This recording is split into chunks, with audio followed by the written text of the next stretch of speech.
sema itu adalah fondasi awal sebelum saudara terima firman. Karena kalau saudara tidak sema, firman tidak akan masuk. Makanya Yesus ada perumpamaan. Ada seorang penabur.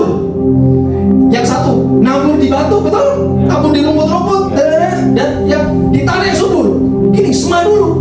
Tuhan sangat konsentrasi sekali dengan telinga. Apa saudara? Dengan telinga. Saudara akan menemukan berbagai macam-macam tempat ayat yang Yesus bicara ini. Barang siapa bertelinga, barang siapa bertelinga, barang siapa bertelinga. Why? Karena Yesus sangat konsentrasi pada pendengaran saudara. Di sini bukan hanya dengar, tapi ada tanggung jawab. Kalau kamu dengar, berarti ada beban di benak kamu yang harus kamu lakukan. Kalau nggak sema, contohnya nih, Pak, saya ini setiap minggu rajin Pak ibadah, tapi kok saya itu lemah, jatuh terus Pak di lubang yang sama. No, kamu bukan sema. Kamu cuma dengar, tapi bukan sema. Pak, saya rajin sekali Pak, saya pelayanan ke sana ke sini, tapi saya jatuh terus di lubang yang sama. No, kamu bukan sema. Sema itu nggak mungkin jatuh di lubang yang sama terus nggak mungkin. Dia akan jaga langkahnya, karena sema adalah fondasi sebelum saudara mendengarkan hukum. Dengar baik-baik ya, firman yang saudara dengar tidak ada yang bersifat motivasi. The word of God, perkataan Tuhan, suara Tuhan itu hukum. Dan kalau raja sudah bertitah, tidak ada yang bisa mengesal. Yesaya 48 ayat 12, dia berkata ini, dengarkanlah aku, hai Yakub.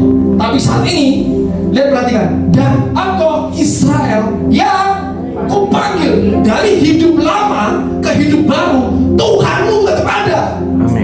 Dia gak pernah berubah.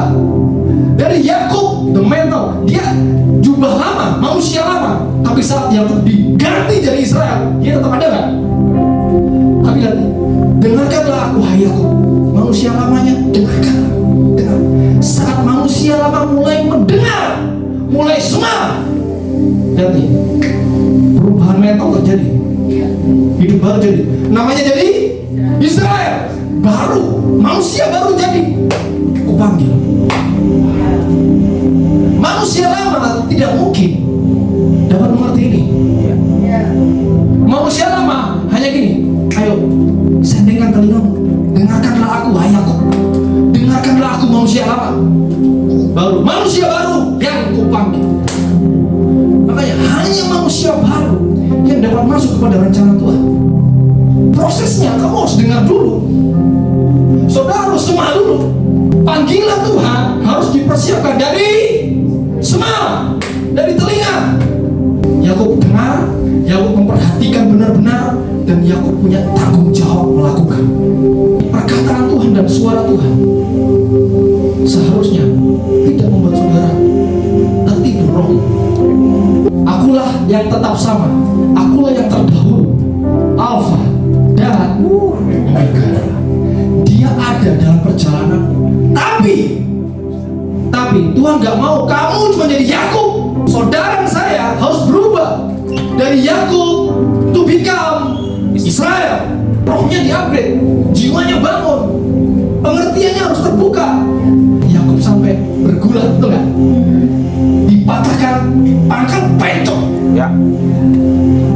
Yang bukan dari Tuhan akan dipatahkan. Pasti. Oh Tuhan, thank you. Pasti Tuhan akan memberkati ketika Yakub to become Israel. Sekali lagi ya, firman pewahyuan yang dibukakan akan mengubahkan Yakub menjadi Israel.